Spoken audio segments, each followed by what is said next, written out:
persoalan pelayanan dasar kesehatan ini juga dapat berjalan dengan baik. Jangan sampai masyarakat yang mohon maaf tidak terlayani dengan baik. Jangan sampai juga infrastruktur di bidang kesehatan ini juga tidak memadai sehingga masyarakat Kota Cilegon harus berobat di luar Kota Cilegon. Nah, maka kami mendorong terutama sekali kepada RSUD Kota Cilegon agar terus meningkatkan mutu pelayanannya selain persoalan infrastruktur.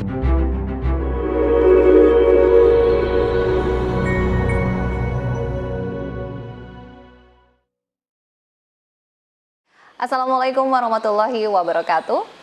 Halo pemirsa Melekat, senang sekali saya Ratu Fitri bisa kembali menjumpai Anda tentunya dalam program Mengenal Lebih Dekat. Dan kali ini saya sudah berada di DPRD Kota Cilegon dan berada di ruangan Komisi 2 dan kebetulan di sebelah kanan saya sudah hadir Ketua Komisi 2 DPRD Kota Cilegon, Bapak Fatur Rohmi, SOS SIP MSI. Kita sapa terlebih dahulu. Assalamualaikum. Selamat siang Bapak. Waalaikumsalam, selamat siang Teh Fitri. Apa kabar Bapak, sehat? Alhamdulillah baik kabar hari ini. Alhamdulillah. Terima kasih sudah menerima teman-teman dari Melekat nih Pak di Komisi 2. Iya, selamat datang teman-teman dari Banten TV. Ya, ini tentu saja di sisa akhir tahun ya Pak, lumayan cukup padat nih jadwal kegiatan mungkin ya Pak. Iya, seperti biasa akhir tahun begitu. Lebih banyak kegiatan. Nah, ini mungkin kita masuk di program Melekat, mengenal lebih dekat dengan sosok Ketua Komisi 2. Sebelum mungkin kita ke kegiatan dan juga rencana di tahun 2023. Kita mengenal Komisi 2 terlebih dahulu, ini membidangi Kesra, begitu ya Pak Ketua ya? Iya, bidang Kesra. Dan mitra kerjanya ada berapa banyak untuk Mitra OPD kerja sendiri? kita ada 10, Teh Fitri. Terdiri dari Dinas Pendidikan, kemudian Dinas Kesehatan, Dinas Sosial, Dinas Tenaga Kerja, Dinas Pariwisata, Pemuda, Olahraga dan Pariwisata, Dinas Pemberdayaan Perempuan, Perlindungan Anak dan Pengendalian Penduduk serta Keluarga Berencana, Dinas Kependudukan dan Catatan Sipil, ada juga Dinas Perpustakaan dan Arsip Daerah, ada juga mitra kerja kita RSUD, termasuk bagian Kesra. Karena memang semuanya bersentuhan langsung dengan pelayanan masyarakat ya Pak Ketua ya? Iya, lebih tepatnya soal pelayanan dasar masyarakat. Pelayanan dasar masyarakat, ini kebutuhan yang primer ya istilahnya. Kalau pelayanan dasar kepada masyarakat salah satunya Adminduk tadi, pendidikan dan juga kesehatan. Nah, ini fokus dari mitra kerja di Komisi 2 ya DPRD Kota Cilegon. Nah, tentu saja kita juga mengenal istilah DPRD ini juga sebagai fungsi legislasi, kemudian monitoring dan juga anggaran. Nah, di sepanjang tahun 2022 nih Pak Ketua, apa saja mungkin pengawasan bersama dengan mitra kerja dalam hal ini lebih kepada pelayanan dasar masyarakat begitu? Iya, Teh Fitri, kalau kita sih pada prinsipnya Komisi 2 yang paling penting adalah memastikan jalannya bergeraknya OPD yang menjadi mitra kerja kami khususnya itu on the track sesuai dengan target-target yang sudah dituangkan di dalam RPJMD kita, rencana program jangka menengah daerah, di mana itu merupakan satu dokumen peraturan daerah yang menerjemahkan visi dan misi kepala daerah dan wakil kepala daerah itu. Jadi kita ingin memastikan semuanya dapat berjalan, semuanya dapat merealisasikan program-programnya, dan semuanya dapat berjalan sesuai kaidah hukum tentunya. Nah, kalau dari pantauan di lapangan, seberapa persen atau mungkin secara umum realisasi pembangunan dari beberapa OPD yang menjadi mitra kerja Komisi 2 nih Pak Ketua? Iya, Teh Fitri, memang kita syukuri di tahun 2022 ini tentu kami juga harus fair play ketika memberi penilaian dalam konteks melaksanakan fungsi pengawasan. Memang mitra kerja kita di tahun 2022 ini sebagian besar dilihat dari sisi serapan anggaran itu sudah rata-rata di atas 70%. Artinya ini sudah kita anggap cukup baik daripada kita bandingkan pada saat 2021. Artinya rata-rata masih di bawah 70%. Sehingga waktu itu terjadi silpa yang begitu dahsyat angkanya, lebih dari 25% dari total APBD kita, 460 60 miliar lebih. Iya.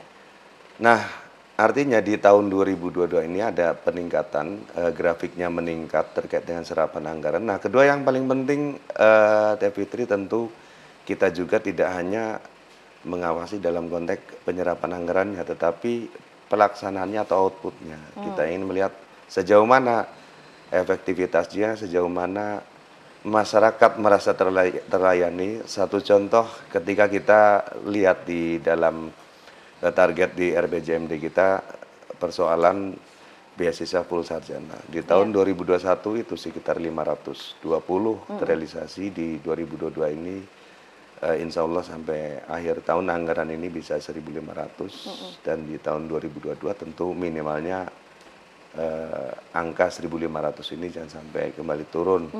Nah, kedua, ketika kita juga melihat problematika persoalan di seputar dunia pendidikan, masukan-masukan atau kritik dari masyarakat kaitan dengan beban orang tua siswa kaitan dengan pembiayaan sekolah, biaya pendidikan, ini juga terus kita suarakan sekali lagi dalam rangka melaksanakan pengawasan. Kita dorong agar ke depan Dinas Pendidikan ini mampu menggratiskan LKS misalkan, minimal lembar kerja siswa, minimal untuk mengurangi beban biaya pendidikan dari masing-masing orang tua murid. Termasuk juga aspirasi dari teman-teman penyelenggara pendidikan di sektor swasta atau sekolah swasta dan sekolah-sekolah yang berbasis keagamaan ini juga mereka berharap sekali pemerintah daerah ini mengulurkan tangan untuk mensupport mereka agar ada keseimbangan terkait dengan biaya pendidikan. Jangan sampai ini jomplang ya, ada program gratis, biaya pendidikan gratis di sekolah negeri, tetapi yang swasta lambat laun ini juga tereliminir karena faktor biaya. Nah, satu hal lagi kaitan dengan dunia pendidikan, yaitu persoalan kewenangan. Artinya kewenangan yang dimiliki Kota Cilegon, masyarakat memang juga perlu tahu. Kita ini kan sampai di jenjang tingkat menengah, sekolah menengah tingkat pertama atau SMP, SLTP atau SMP. Nah, sementara problem yang sering muncul setiap tahun, yang sering sekali menjadi polemik, yang sering sekali menjadi kesalahpahaman di publik, tentu ada soal PPDB atau penerimaan peserta didik baru di tingkat SLTA. Ini kan menjadi domainnya pemerintah provinsi, tetapi kemudian ya masyarakat tetap saja tidak mau tahu tentunya, dan itu wajar sekali. Nah, maka kami juga sudah mendorong Dinas Pendidikan Kota Cilegon agar berkoordinasi secara intens dengan provinsi. Kemudian juga merekomendasikan agar persoalan penerimaan peserta didik baru ini dinas di tingkat teknis di tingkat kota ini juga dilibatkan agar memiliki ruang untuk mengadvokasi kepentingan masyarakat Kota Cilegon. Nah, termasuk ada satu problem yang juga harus diselesaikan. Apakah skemanya nanti pemerintah Kota Cilegon menyediakan lahannya, kemudian provinsi yang membangun. Ini di salah satu kecamatan, di Kecamatan Grogol, kebetulan di tempat saya itu belum ada SMA, belum ada SMA negeri. Nah, sementara di 2 SMA yang berada di Kecamatan Purwakarta dan yang satu di Pulau Merak ini tidak tidak terjangkau jarak begitu ya, jaraknya karena memang persoalan zonasi. Nah, kami berharap sekali pemerintah provinsi, pemerintah Kota Cilegon maksud saya, untuk mendorong agar berkoordinasi dengan pemerintah provinsi ke depan agar dibangunkan SMA negeri di Kecamatan Grogol.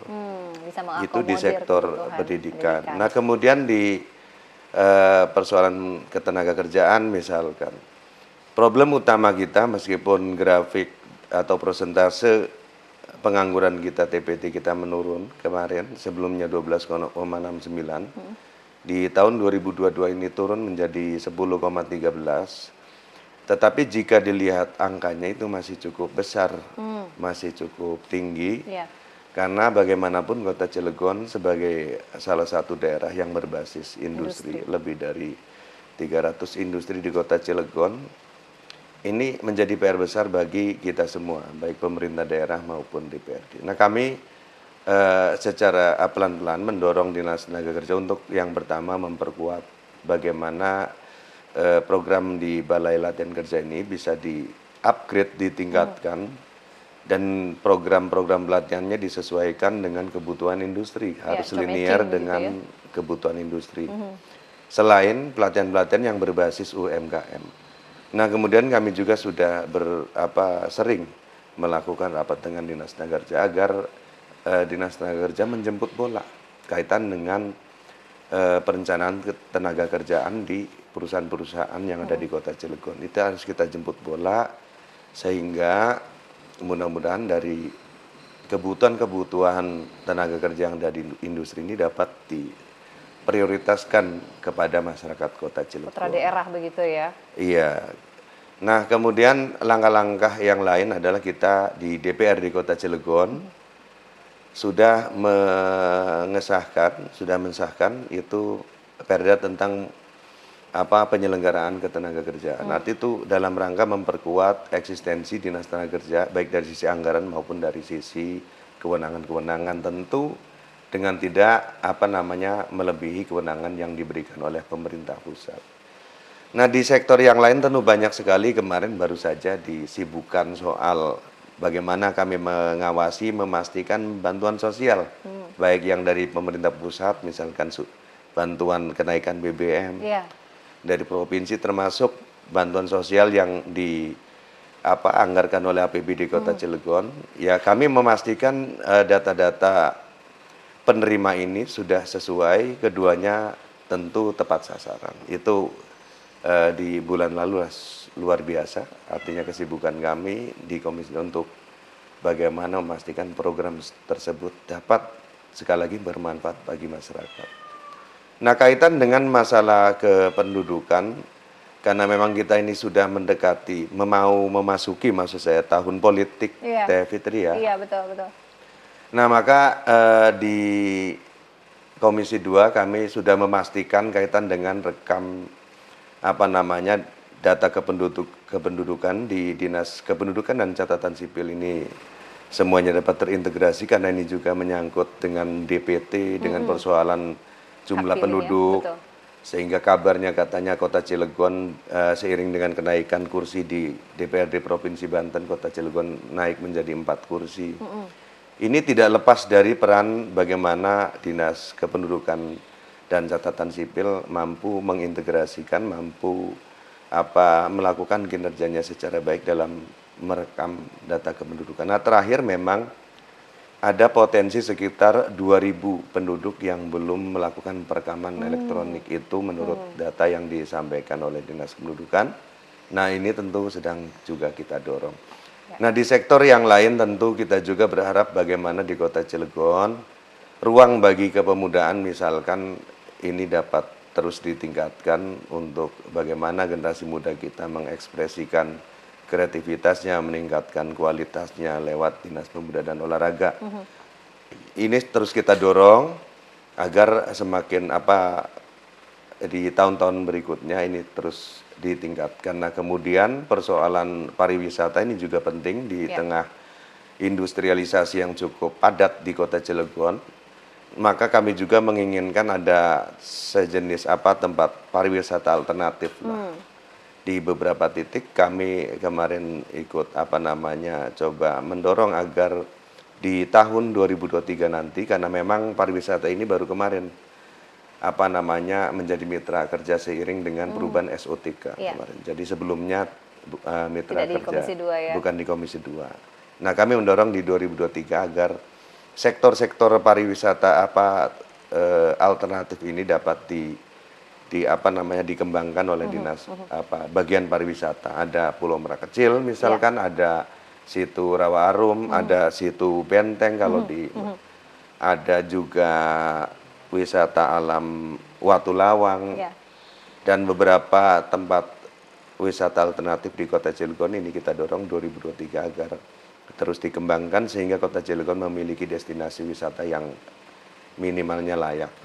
Itu kira-kira Teh Fitri. Baik, ini lumayan cukup banyak ya program kerja, kemudian evaluasi dengan mitra kerja kurang lebih ada 10 OPD dan tentu saja di masa pemulihan ekonomi begitu ya. Jadi semuanya ini menjadi skala prioritas baik dari pelayanan dasar masyarakatnya, kemudian juga pembangkitan UMKM, kemudian juga tenaga kerja dan termasuk juga potensi wisatanya ini memang harus beriringan begitu ya Pak Ketua ya. Dan ini mudah-mudahan menjadi catatan juga evaluasi untuk tahun ke depan begitu mungkin ya Pak Ketua di 2023. Iya, karena kami menginginkan artinya seiring dengan 3 tahun kami menjabat di Komisi 2, kami ingin memastikan ada perubahan secara signifikan pasca kami menjadi mitra kerja mereka. Kami ingin ada perubahan-perubahan secara tentu signifikan kaitan dengan terutama pelayanan dasar. Saya tambahkan contohnya di bagian kesehatan. Ini bagaimana kita dari waktu ke waktu terus mendorong, terus melekatkan persoalan pengawasan di bidang kesehatan agar bagaimana persoalan pelayanan dasar kesehatan ini juga dapat berjalan dengan baik. Jangan sampai masyarakat yang mohon maaf tidak terlayani dengan baik. Jangan sampai juga infrastruktur di bidang kesehatan ini juga tidak memadai sehingga masyarakat Kota Cilegon harus berobat di luar Kota Cilegon. Nah, maka kami mendorong terutama sekali kepada RSUD Kota Cilegon agar terus meningkatkan mutu pelayanannya selain persoalan infrastrukturnya. Nah, ini dari segi pelayanan maupun juga dari segi infrastruktur pelayanan kesehatannya yang untuk bisa menunjang masyarakat Kota Cilegon, jadi tidak jauh-jauh lagi untuk berobat, kemudian juga membantu bagi masyarakat yang ekonominya menengah atau ke bawah begitu ya, terutama yang mungkin tidak mampu untuk membayar fasilitas kesehatan. Wah, ini luar biasa, mudah-mudahan di 2023 juga pelayanannya bisa lebih maksimal dan lebih baik lagi begitu ya. Harus lebih maksimal. Amin, amin. Wah, ini sudah di penghujung acara nih Pak Ketua. Mungkin terakhir ada closing statement atau mungkin pesan yang ingin disampaikan khususnya untuk masyarakat Kota Cilegon. Silakan. Iya, terima kasih Teh Fitri. Tentu sebelum acara ditutup, saya ucapkan terima kasih kepada Teh Fitri dan rekan-rekan dari Banten TV. Tentu ini satu momentum untuk juga saya menyampaikan beberapa hal kepada masyarakat. Yang pertama, tentu kami secara terbuka memberikan ruang kepada masyarakat untuk terus mengingatkan kami di lembaga DPRD agar tentu kinerja kami dapat terus ditingkatkan. Kami dapat melaksanakan program-program kewajiban-kewajiban kami sesuai dengan yang diamanahkan oleh Undang-Undang 23 tahun 2014. Tentu terutama sekali melaksanakan 3 fungsi tadi yang sudah disampaikan Teh Fitri, yaitu fungsi pengawasan, fungsi legislasi, dan fungsi anggaran. Ini mudah-mudahan masyarakat terus memberikan kritik, saran, dan masukannya kepada kami. Nah, kedua tentu kami sebagai manusia biasa pasti banyak kekurangan. Artinya saya sebagai Ketua Komisi 2 DPRD Kota Cilegon pasti masih banyak kekurangan, sehingga kami perlu juga menyampaikan permohonan maaf kepada masyarakat. Inilah artinya kami sebagai manusia biasa pasti banyak kekurangannya daripada kelebihannya. Tetapi kami komitmen bahwa bagaimanapun kewajiban kami adalah memastikan kinerja pemerintah ini dapat berjalan sesuai dengan aturan perundang-undangan. Kedua, kinerja pemerintah ini harus terus bergerak dan berjalan sesuai dengan harapan dan keinginan masyarakat, agar ke depan mudah-mudahan masyarakat Kota Cilegon lebih sejahtera. Itu mungkin Teh Fitri yang bisa saya sampaikan. Terima kasih. Wah, terima kasih banyak Ketua Komisi 2 DPRD Kota Cilegon sudah meluangkan waktunya di sela-sela kesibukan. Mudah-mudahan selalu diberikan kesehatan Bapak, amin, kelancaran, dan juga tentunya di program 2023 juga yang sebentar lagi akan kita mulai juga berjalan baik dan sesuai lancar begitu ya dengan mitra kerja di OPD Pemerintah Kota Cilegon. Dan pemirsa, program melekat kita sudah di penghujung acara. Mudah-mudahan apa yang tadi disampaikan oleh narasumber kita bermanfaat, dan tentu saja sampai ketemu lagi di program melekat berikutnya. Saya Ratu Fitri pamit. Wassalamualaikum warahmatullahi wabarakatuh.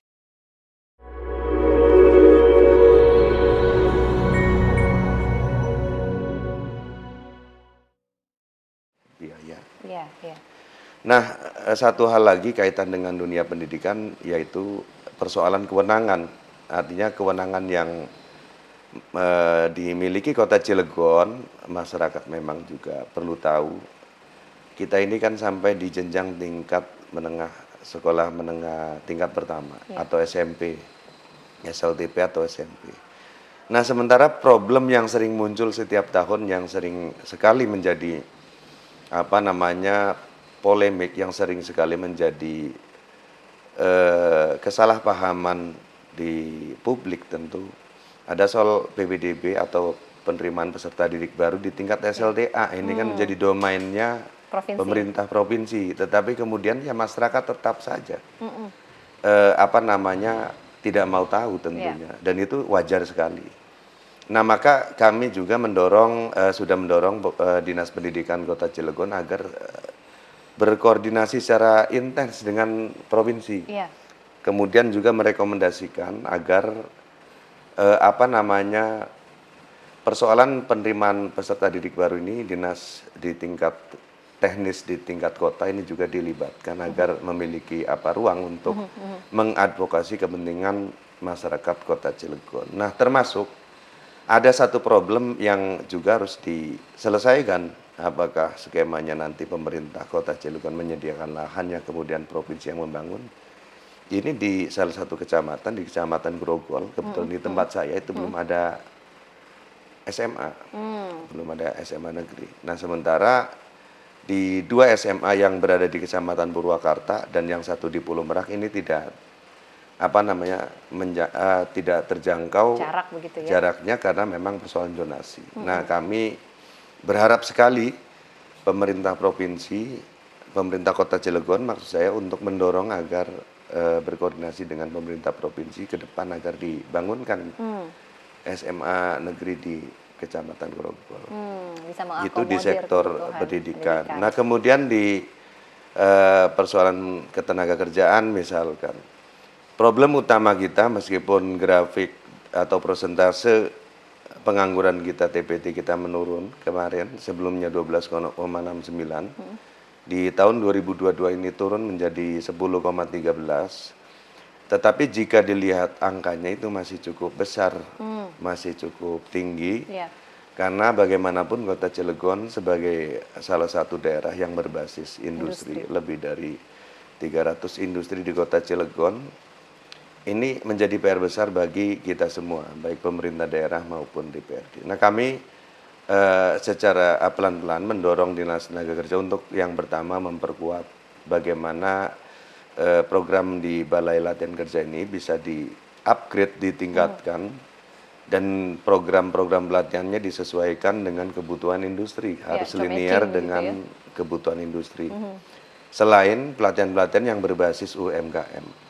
Nah, kemudian kami juga sudah sering melakukan rapat dengan Dinas Tenaga Kerja agar Dinas Tenaga Kerja menjemput bola kaitan dengan perencanaan tenaga kerjaan di perusahaan-perusahaan yang ada di Kota Cilegon. Itu harus kita jemput bola sehingga mudah-mudahan dari kebutuhan tenaga kerja yang ada di industri ini dapat diprioritaskan kepada masyarakat Kota Cilegon. Putra daerah begitu ya? Iya.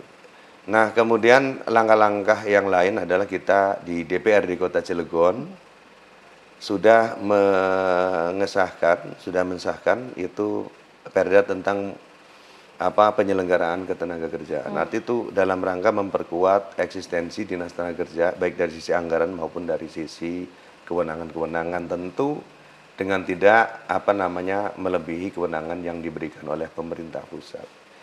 Nah, di sektor yang lain tentu banyak sekali. Kemarin baru saja disibukkan soal bagaimana kami mengawasi, memastikan bantuan sosial, baik yang dari pemerintah pusat, misalkan bantuan kenaikan BBM, dari provinsi, termasuk bantuan sosial yang dianggarkan oleh APBD Kota Cilegon.